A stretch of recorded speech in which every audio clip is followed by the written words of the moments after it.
আসসালামু আলাইকুম। এই যে রিসেন্ট একদিন আগে আমাদের মাদারীপুর জেলার টেকেরহাটের একটু সামনে আগায়া সমাদার গ্রামে একটা বাস অ্যাক্সিডেন্ট হয়। দেখেন ভাই, প্রতি বছর রমজান মাসে যেই হারে পরিবহনগুলা দুর্ঘটনার সম্মুখীন হয়, সারা 11 মাস মিলাইয়াও মনে হয় না এই পরিমাণ দুর্ঘটনা আমাদের বাংলাদেশে হয়।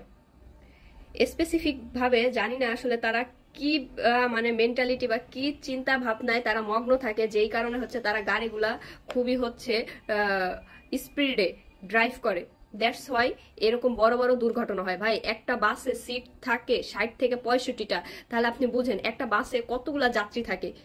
তারা কিন্তু সবাই ভাই 11টা মাস অপেক্ষা করে এই একটা পবিত্র ঈদুল আজহার জন্য, পবিত্র ঈদুল ফিতরের জন্য। ঠিক আছে, এই আমাদের মুসলিমদের বড় ফেস্টিভ্যাল। তখন আমরা আশা আকাঙ্ক্ষা নিয়ে আমরা গ্রামের বাড়িতে ফিরি, পরিবার পরিজনের কাছে যাই, আনন্দ উল্লাস করে যেন আমরা আমাদের ঈদ উদযাপন করতে পারি। ভাই, আপনাদেরকে রিকোয়েস্ট করতেছি, আপনারা একটু শান্ত এবং ঠান্ডা মাথায় গাড়িটা ড্রাইভ করেন। আপনি ড্রাইভ করতেছেন, আপনার পিছনে 60 থেকে 70 জন মানুষ বৈশা আছে, কতটা আশা আকাঙ্ক্ষা নিয়ে। আমরা সবসময় বলি সময়ের মূল্য বেশি না দিয়ে জীবনের মূল্যরও বেশি মনে করেন। হ্যাঁ, আবার আমরা এই প্রবাদও জানি, একটা দুর্ঘটনা সারা জীবনের কান্না। তারপরেও ভাই আমরা কি করি বলেন, তারপরেও আমরা আমাদের জীবনে প্রায়োরিটি না দিয়া আমরা আমাদের সময়ের বেশি প্রায়োরিটি দেই, যেই কারণে আজকাল বাংলাদেশে দুর্ঘটনাটা বেশি পরিমাণে বাড়ছে। তো যারা যাত্রী থাকবেন তারা অবশ্যই স্পিডটা খেয়াল করবেন, আর আপনারা ড্রাইভারকে বারবার রিকোয়েস্ট করবেন গাড়ি আস্তে চালান।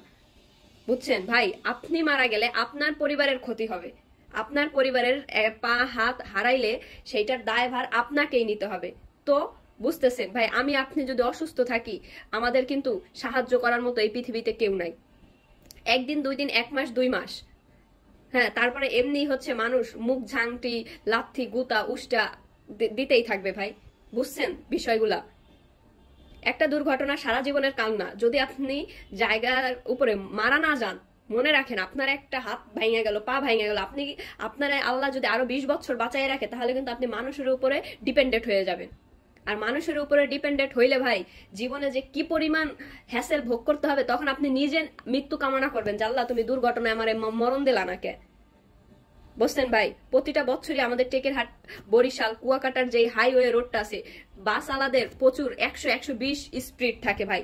পাশ দিয়ে যে আমাদের ছোট ভ্যান রিক্সাগুলো চলে, অটো রিক্সাগুলো চলে, আমরা মনে করেন যে বাতাসে মনে হয় যে 1 মাইল উইরা জায়গা। এটা ভাই কইরেন না ভাই, আপনারা একটু ভিডিওটা শেয়ার করে দিন।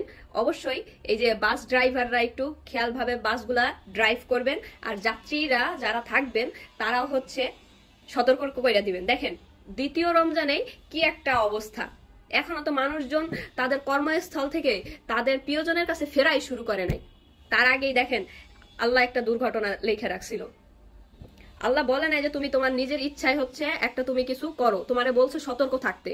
ঠিক আছে, তুমি যেখানে যাওয়া, বের হবা বাসা থেকে, দোয়া দুরুদ পরে বের হবা। ইভেন বাস গাড়ি যেখানে যান না কেন, সবাইকে একটু সতর্ক রাখবেন ভাই। ভালো থাকবেন, সুস্থ থাকবেন। আসসালামু আলাইকুম। ভিডিওটা শেয়ার করে দিন।